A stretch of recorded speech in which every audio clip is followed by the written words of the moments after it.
So a common issue with these Subaru WRXs is that these little rubber gasket seals that go from the tube, from the intercooler to the throttle body, they wear out pretty bad.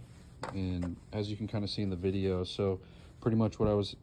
going through during acceleration is that once I would hit boost around 4,000 RPM, these flaps would essentially open up into the tube because there wasn't anything holding it onto it, and it pretty much causes it to kind of cut out and not run correctly.